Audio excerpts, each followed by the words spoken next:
Caros alunos, caras alunas, dando sequência ao estudo do romantismo no Brasil, nós iremos estudar a partir de agora a prosa romântica no Brasil, especialmente os temas, estilo e obras representativas do romance urbano escrito em terras brasileiras.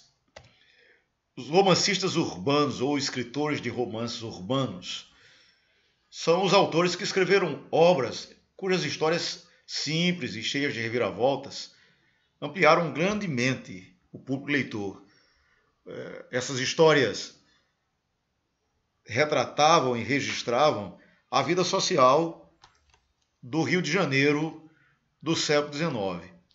Os fatos, eventos, peripécias, histórias e causos contados nessas narrativas faziam com que os leitores encontrassem nessas narrativas personagens próximos desses mesmos leitores, o que aumentava em muito o interesse por essas narrativas, porque narrativas construídas tendo como fundamento, tendo como base o próprio momento da vida brasileira ali na segunda metade do século XIX. No contexto de produção da literatura romântica, trata-se de um momento em que surge no Brasil a figura do escritor profissional. É a partir desse momento que os escritores passam a depender, para sobreviver, da venda de suas publicações. Até então, antes disso, a literatura não gerava renda suficiente para a sobrevivência. Mas com a transposição das narrativas românticas para os folhetins, com a publicação dos romances em jornais, o escritor passa a ser remunerado pela escrita dos seus romances. O que faz com que os escritores se dediquem a escrever e publiquem muito mais romances. Joaquim Manuel de Macedo foi o primeiro grande escritor profissional de nossa literatura e escreveu mais de 20 títulos, mais de 20 romances. Os romances são, inicialmente, como já disse, publicados em jornais e revistas e dão origem a esse público leitor amplo. Os folhetins, em razão da alta taxa de analfabetos existentes no Brasil, apesar de atingir um público, esse público é amplo relativamente, porque os leitores são basicamente os membros da elite brasileira daquele momento. São profissionais liberais, jovens bem informados, estudantes, as senhoras das famílias de classe média alta do Rio de Janeiro daquele momento. E o público leitor feminino ganha uma importância muito maior ainda, porque é o público com tempo disponível. As mulheres da elite carioca daquele momento, da classe média, normalmente tinham empregados dentro de sua casa que faziam os afazeres domésticos, então sobrava para essas mulheres tempo para ler essas narrativas românticas. Daí o grande sucesso, o grande êxito do romance publicado nesses folhetins. O romance urbano dá representação a essa elite por meio de personagens criados e construídos a partir de comportamentos e atitudes representativos dessa própria elite leitora desses romances publicados em jornais. E essas narrativas divulgam basicamente os valores dessa sociedade brasileira em formação naquele momento. Os escritores vão trazer para dentro dos romances os costumes e os locais próprios dos diversos espaços do Rio de Janeiro, do espaço urbano, da vida social urbana da segunda metade do século XIX. Há esses três escritores que eu destaco como sendo os mais representativos. O primeiro deles, o escritor Zé de Alencar, que já estudamos na aula anterior, José de Alencar, que é o principal autor do romance urbano, do romantismo brasileiro, escreveu as 3 obras urbanas mais importantes do romantismo brasileiro, que é a trilogia Senhora, Diva e Lucila. Senhora, que tem como temática o casamento por dinheiro, uma crítica ao jogo de interesse da sociedade burguesa, e Lucila, que traz como tema a prostituição nas altas rodas sociais da elite burguesa do Rio de Janeiro do século XIX. Esses romances já abordamos, já discutimos na aula anterior. Vamos então para os outros 2 autores do romance urbano do romantismo brasileiro. Começando pelo escritor Joaquim Manuel de Macedo, que escreveu o romance A Moreninha. Joaquim Manuel de Macedo foi o escritor mais popular do romance urbano naquele momento, apesar de sua obra não ter sobrevivido ao tempo. É um escritor que hoje está um degrau abaixo na escala dos grandes escritores da literatura brasileira. Mas Joaquim Manuel de Macedo se destacou porque os seus romances, sobretudo, são marcados pela simplicidade da estrutura narrativa, o que facilitava a compreensão por parte do público leitor. Além da simplicidade da narrativa, da estrutura narrativa, que facilitava a compreensão, também o Joaquim Manuel de Macedo acrescenta outros ingredientes que tornam seus romances extremamente populares, como, por exemplo, o uso do humor e a construção de personagens tipos, personagens representativos dos tipos humanos existentes naquele momento, além de ele retratar espaços tipicamente brasileiros.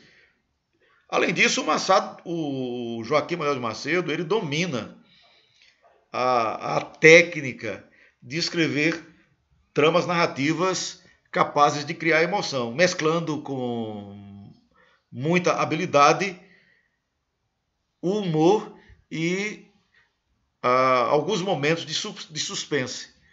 A criação dentro da narrativa de situações que geram uma expectativa no leitor, a curiosidade de saber o que vai acontecer na sequência. Além disso, ele intercala essas aventuras, essas peripécias, essas mudanças de rota dos fatos narrados, o suspense, a revelação de segredos. Ele junta a isso situações de humor, situações cômicas, além e, sobretudo, de muito sentimentalismo, muita pieguice. O sentimentalismo, a pieguice, histórias amorosas lacrimosas são marcas do escritor Joaquim Manuel de Macedo. Além disso, como já dissemos, são romances de costumes, porque o Macedo centraliza-se no registro dos hábitos, dos comportamentos, das atitudes dos moradores do Rio de Janeiro, especialmente os moradores que giravam ali em torno da corte da classe média e classe média alta. Amor e aventura de jovens da elite carioca é o que vai mover a narrativa do escritor Joaquim Manuel de Macedo. O seu principal romance é o romance A Moreninha. Joaquim Manuel de Macedo publicou esse romance em 1844 e obteve um sucesso retumbante, principalmente entre um público feminino. Esse romance, A Moreninha, ele traz os ingredientes típicos do romance do escritor Joaquim Manuel de Macedo.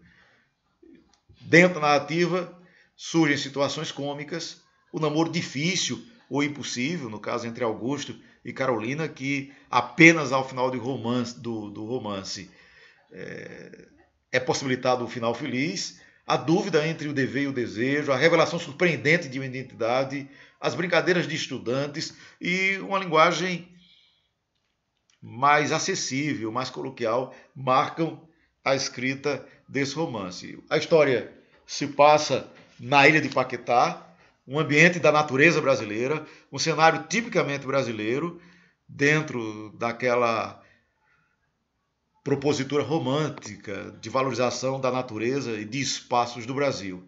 Os personagens centrais do romance A Moreninha são dois jovens, Augusto, estudante de medicina, e Carolina, que são os protagonistas do romance. O tema central do romance A Moreninha, do Joaquim Manuel de Macedo, é a fidelidade ao amor de infância. Augusto conhece Carolina quando os dois eram crianças. Num certo dia, numa tarde carioca, caminhando na praia, com brincadeiras infantis, Augusto encontra Carolina. Carolina tinha apenas 7 anos de idade, Augusto um pouco mais que ela, e ali na beira da praia, as duas crianças fazem uma promessa de amor eterno, a promessa de que haveriam de se amar para sempre. Depois disso, há um desencontro entre os dois e os dois não mais se veem.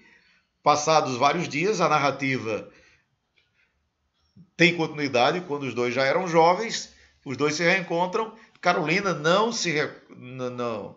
reconhece Augusto como sendo um menino da infância e Augusto não reconhece Carolina como sendo a menina da infância, até que os dois se descubram que eram aquelas crianças da infância que prometeram e fizeram uma jura de amor eterno. Ocorrem diversas peripécias, diversas aventuras, envolvendo inclusive os amigos de Augusto, que também são jovens estudantes, e as amigas de Carolina. Veja que é uma história de rapazes e moças, uma história de jovens que compunham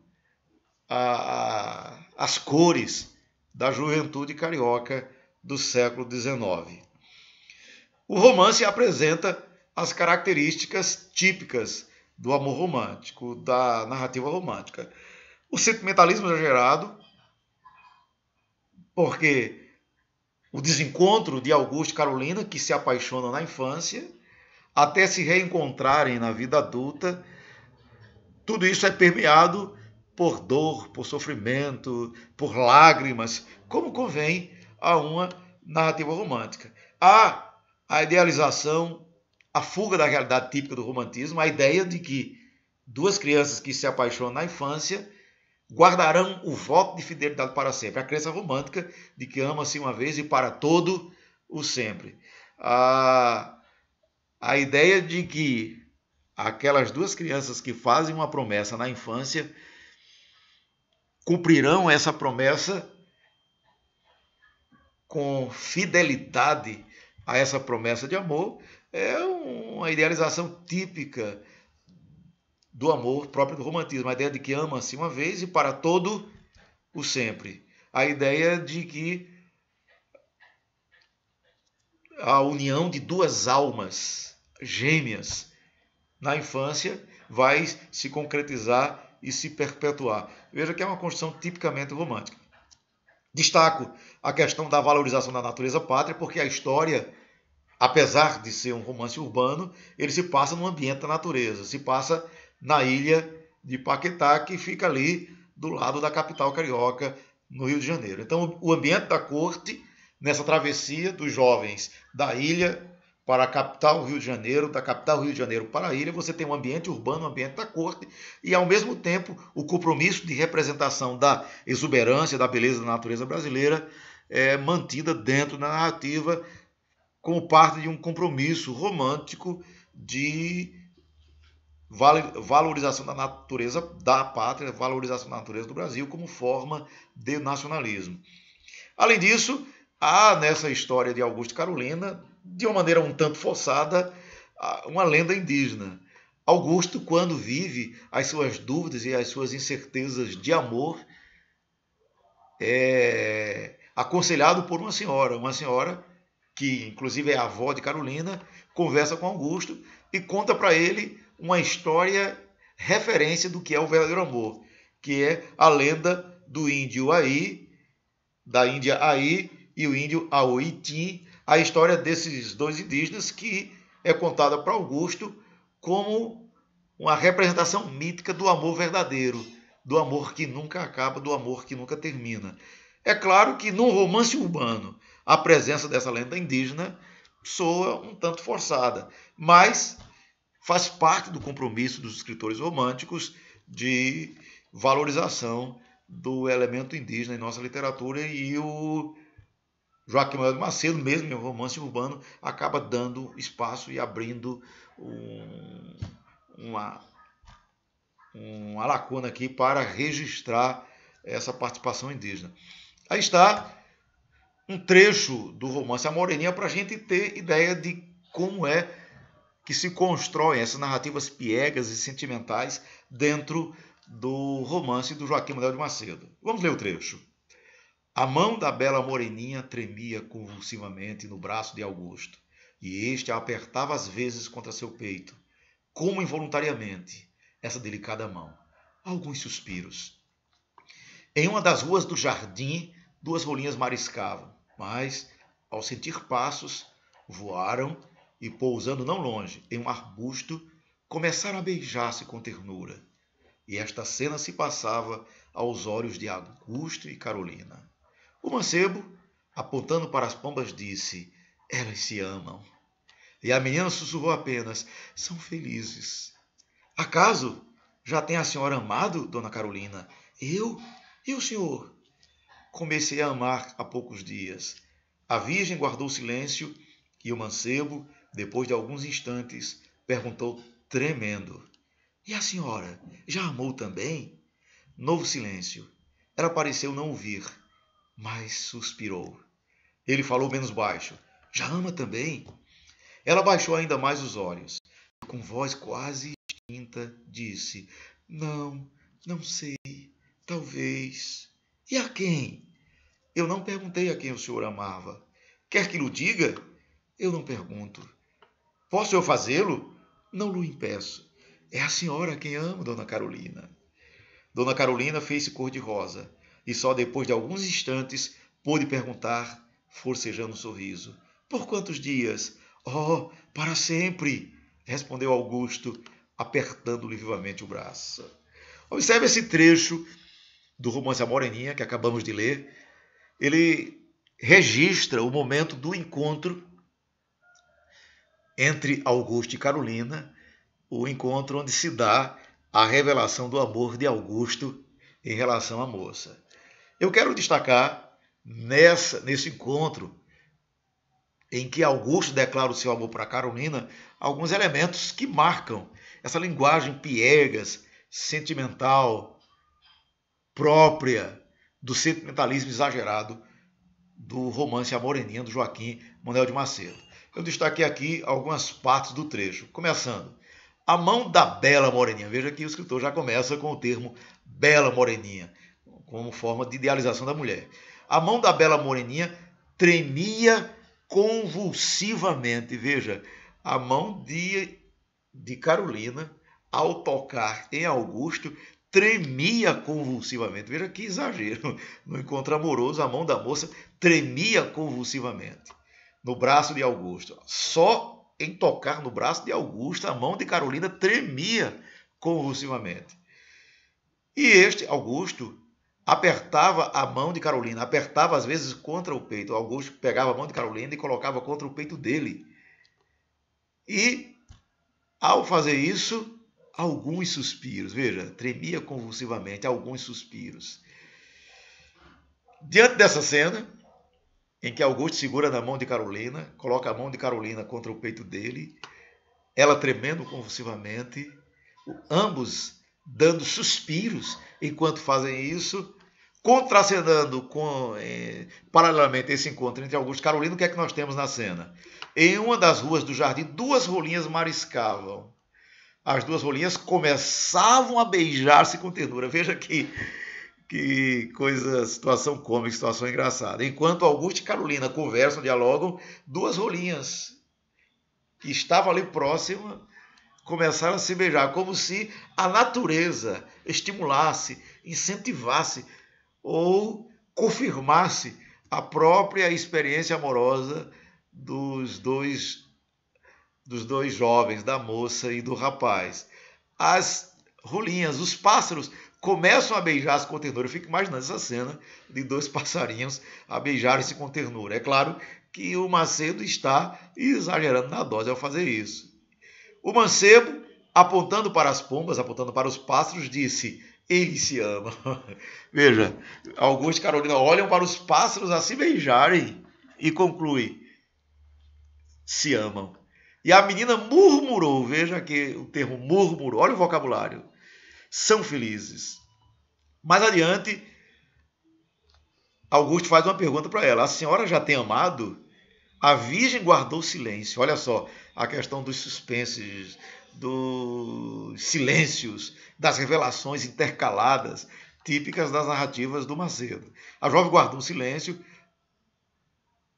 e o mancebo, depois de alguns instantes, perguntou tremendo. Veja, se lá no início do trecho são as mãos de Carolina quem estão tremendo, agora é a voz de Augusto que está tremendo. Ele perguntou tremendo: e a senhora já amou também? Novo silêncio, ela parecia não ouvir, suspirou. Quer dizer, ele pergunta tremendo, ela suspira e fala, não é? Ela baixou ainda mais os olhos e com voz quase extinta, perguntou tremendo, suspirou com voz quase extinta. Veja como o exagero da emoção, da dramaticidade do encontro amoroso é intensificada pelo Joaquim Manuel de Macedo. Mais adiante, Dona Carolina fez-se cor-de-rosa. E só depois de alguns instantes pôde perguntar, forcejando um sorriso. Olha a linguagem, forcejando um sorriso. Ela corou, fez cor-de-rosa e pergunta para ele: por quantos dias você vai me amar? A resposta dele cria o desfecho dessa cena. Para sempre, respondeu Augusto, a promessa de amor eterno. Então, nesse trecho aqui, com essas palavras que eu destaquei, pode-se ver o sentimentalismo, a pieguice, o exagero sentimental que é típico das narrativas românticas do escritor Joaquim Manuel de Macedo. Resumindo, Joaquim Manuel de Macedo escreve narrativas piegas e sentimentais, bem ao gosto do público. Seus romances são romances de costumes, que retratam os hábitos, o modus vivendi da vida social da classe média alta da corte no Rio de Janeiro no século XIX e registra amor e aventuras de jovens da elite carioca do século XIX. O principal romance é A Moreninha, cujo trecho comentamos agora há pouco. Além disso, Macedo escreveu O Moço Loiro e A Luneta Mágica. Vamos então para mais um escritor do romance urbano, do romantismo brasileiro. Veremos agora o escritor Manuel Antônio de Almeida, que é outro escritor representativo do romance urbano brasileiro. Os romances de Manuel Antônio de Almeida surgem num cenário um pouco diferente dos romances românticos tradicionais, principalmente os romances românticos do José de Alencar e do Joaquim Manuel de Macedo. O Rio de Janeiro que aparece no livro, ele só escreveu um livro que foi o romance Memória de um Sargento de Milícias. O Rio de Janeiro que aparece no romance Memória de um Sargento de Milícias não é mais o Rio de Janeiro da elite burguesa, da classe média e média alta que girava em torno da corte. O Manuel Antônio de Almeida vai registrar em seus romances as classes mais baixas da sociedade, da população carioca. Vai retratar o subúrbio do Rio de Janeiro. E vai fazê-lo com um humor irônico, um registro irônico e bem-humorado das relações que se dão no ambiente social da gente que vive no subúrbio carioca daquela época, que vive no subúrbio carioca daquele momento. O escritor Joaquim Manuel de Macedo, o escritor Manuel Antônio de Almeida, apesar de ser um escritor romântico, na escrita de Memórias de um Sargento de Milícias, seu único romance, ele vai antecipar certas características do realismo. Já não será mais um escritor romântico, piegas e sentimental, como foi o Joaquim Manuel de Macedo. Não é um romântico típico, porque a idealização romântica será diminuída, será minimizada, e ele já vai apresentar a sociedade carioca com traços mais próximos da realidade daquela época e daquele momento.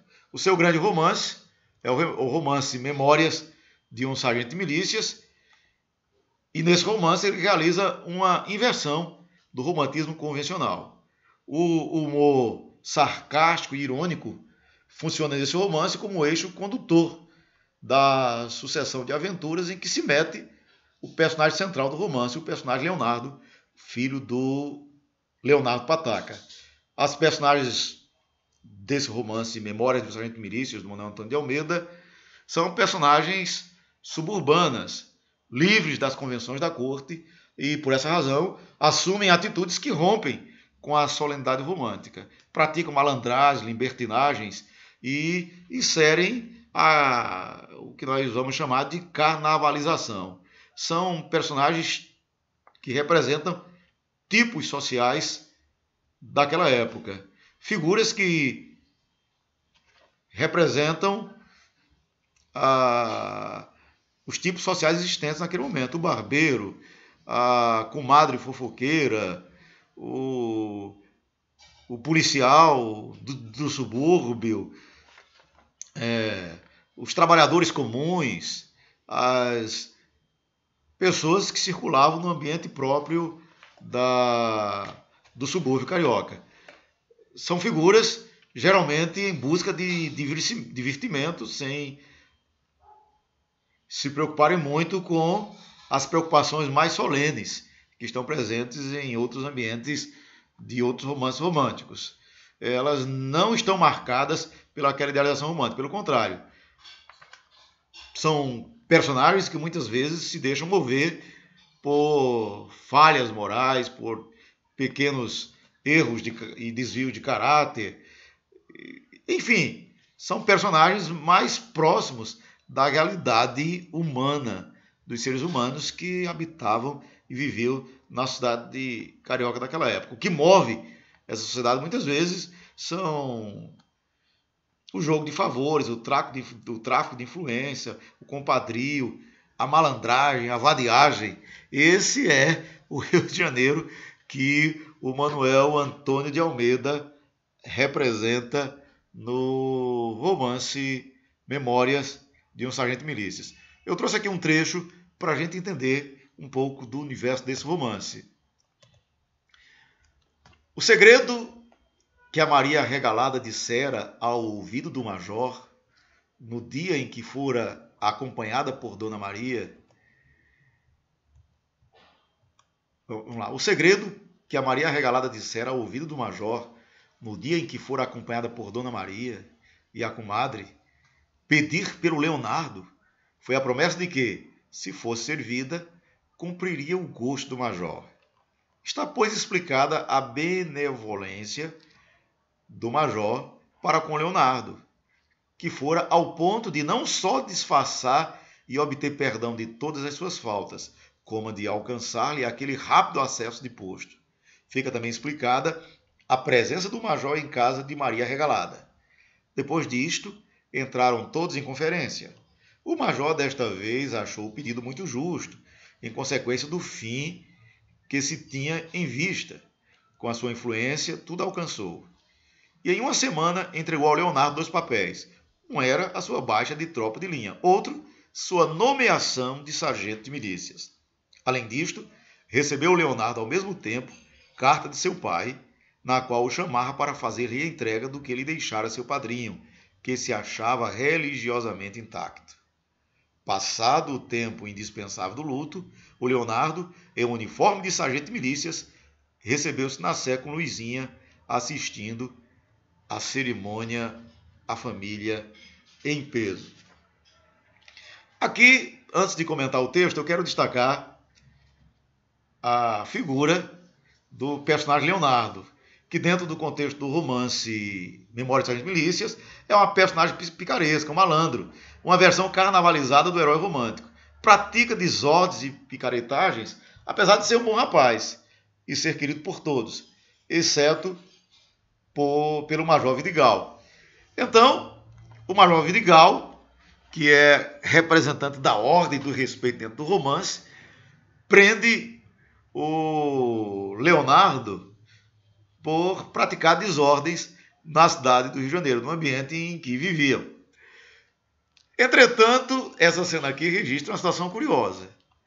O segredo que a Maria Regalada dissera ao ouvido do major, veja, Leonardo estava preso pelo major pelas desordens que praticara. Maria Regalada foi lá e disse ao ouvido do major um segredo. Que segredo foi esse? Pedi pelo Leonardo. Foi a promessa de que, se fosse servida, cumpriria o gosto do major. Veja só, que coisa curiosa. Maria Regalada, que era amiga de Dona Maria, que era protetora do Leonardo, diante das peraltices que o Leonardo fazia, e que em razão dessas peraltices havia sido preso pelo major, ela vai lá interceder para que o major liberte o Leonardo Pataca. Depois que o Leonardo, filho do Leonardo Pataca, é solto, ela vai lá com um novo pedido. Pediu pelo Leonardo a questão da interferência e fez uma promessa. Se fosse servida, se o major atendesse à solicitação que ela fazia em relação ao Leonardo, cumpriria o gosto do major. Quem lê o romance como um todo vai entender que esse gosto do major, que ela diz que irá atender, como consequência de ele ter atendido ao pedido dela em relação ao Leonardo, é uma promessa de atender digamos assim, de servir com afetos amorosos ao major.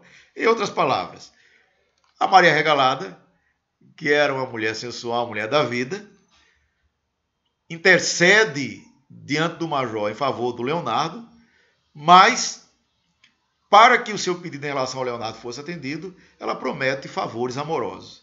Veja, a narrativa prossegue. Está, pois, explicada a benevolência do major para com o Leonardo. Por que é que o major passou a tratar bem o Leonardo? Por que é que o major não prendeu mais o Leonardo? Fica também explicada a presença do major na casa de Maria Regalada. Quer dizer, Maria Regalada presta favores amorosos para o major presta favores ao Leonardo. Que favor é esse? Com sua influência, tudo alcançou. Leonardo alcançou tudo com a influência do major. Sua nomeação de sargento de milícias. Quer dizer, graças à interferência de Maria Regalada junto ao major, com a promessa de favores amorosos e em decorrência dos favores amorosos prestados, o major, que antes perseguia Leonardo, agora não só trata Leonardo bem, como intercede para que Leonardo, dentro da polícia do Rio de Janeiro, seja promovido a sargento de milícia. E veja aqui, o major desta vez achou o pedido muito justo, em consequência do fim que se tinha em vista. Que fim era esse? Os favores amorosos recebidos da Maria Regalada. Passado o tempo indispensável ao luto, Leonardo, em uniforme de sargento de milícias, recebeu na Sé com Luizinha o uniforme, assistindo à cerimônia, a família toda assistindo à cerimônia, estando presente à cerimônia. Então veja as relações de compadrio, de favores, o jogo de interesses, as trocas um tanto indignas, quer dizer, a autoridade do major, representante da polícia e da autoridade, é subvertida, é degradada por essa mudança de comportamento, de atitude em relação ao Leonardo, pela sua interferência, que resulta na promoção de Leonardo ao posto de sargento dentro da polícia, tudo em razão de favores amorosos recebidos de Maria Regalada.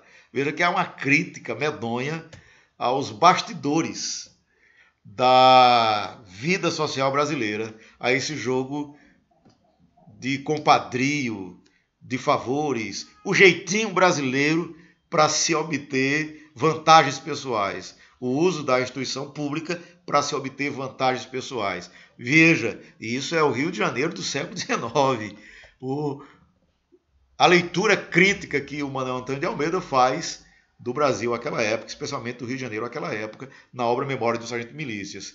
O romance, portanto, realiza essa transição da ordem para a desordem.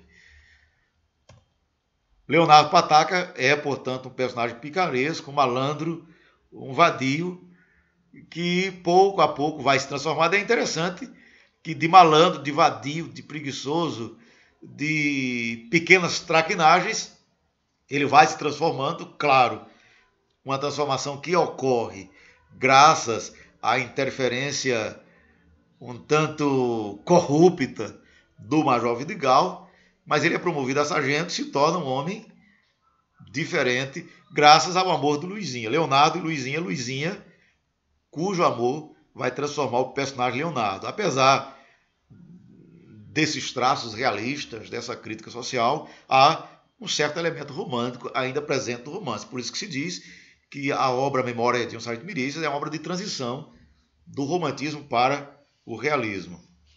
Grave bem essa expressão, personagem picaresco, em razão de Leonardo ser um anti-herói, ser um personagem atípico daquilo que se esperava de um herói romântico. O Major Vidigal, como representação dessa ordem e desordem que se estabelece dentro do romance, as relações de favores e compadria, o tráfico de influências que existe dentro da narrativa, o subúrbio carioca, os personagens populares representados naquilo que há de humor e de ridículo em algumas de suas atitudes, a carnavalização típica dessa narrativa do escritor Manuel Antônio de Almeida. Destaco também do Leonardo Pataca a sua origem cômica, uma vez que ele é descrito no romance como filho de uma pisadela e um beliscão. A narrativa do romance começa com a história de Leonardo Pataca, um português que vem do Rio de Janeiro para o Brasil, e no navio ele conhece Maria das Hortaliças.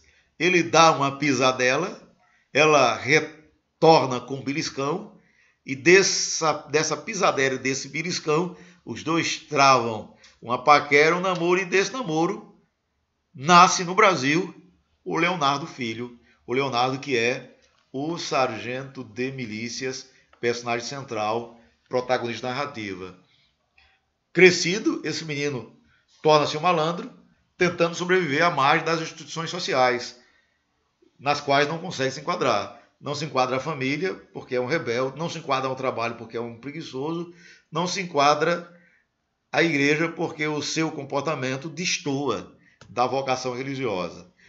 Apesar de tudo isso, Leonardo Pataca passa por uma transformação e se torna, ao final, por vias avessas e tortas, o sargento de milícias que dá título ao romance. Essa sucessão de aventuras vividas por Leonardo, suas falhas, seus defeitos, na verdade, apontam para uma humanização do personagem, porque aqueles personagens românticos típicos, principalmente os romances indianistas do José de Alencar, parecem super-heróis, heróis sobre-humanos. Aqui nós temos um ser humano com seus erros, com suas fraquezas, com suas falhas. O livro Memória de Sargento de Milícias pode ser entendido, portanto, como um romance romântico, graças a elementos românticos como o registro dos costumes da época, o final feliz de Leonardo e Luizinha, a redenção de Leonardo pelo amor de Luizinha, as personagens que agem por impulso muitas vezes, as aventuras, as peripécias, enfim, a história de amor envolvendo Leonardo e Luizinha. São elementos românticos. Mas é evidente que a obra já apresenta traços antecipadores do realismo, traços antecipadores das obras realistas. Portanto, é uma obra romântica de transição para o realismo. Há elementos realistas que afastam essa obra da tendência romântica. A malandragem, a vadiagem, o tráfico de influência, o compadrio, a subversão da autoridade, a crítica social e o humor sarcástico e irônico presente no romance minimizam as idealizações românticas e caracterizam essa transição que há nessa obra do romantismo para o realismo. Então, sintetizando, Manuel Antônio de Almeida é um escritor romântico, mas que escreveu essa obra que já opera uma transição do romantismo para o realismo, realiza um registro irônico e bem-humorado da vida suburbana do subúrbio carioca do Rio de Janeiro do século XIX. Inclusive, Memórias de um Sargento de Milícias é retratado logo no seu capítulo inicial como sendo uma história que ocorre à época do rei, no caso, a época do rei Dom João VI. A principal obra dele, Memória de um Sargento de Milícias, a obra única, porque Manuel Antônio de Almeida morreu ainda um tanto jovem. É isso, meus jovens. Assim nós apresentamos as obras mais importantes e mais representativas do romance romântico no Brasil. Lembrando que a elas se associam as obras Diva, Lucílio e Senhora de Alencar, que foram abordadas na aula passada. Muito obrigado. Até a próxima aula.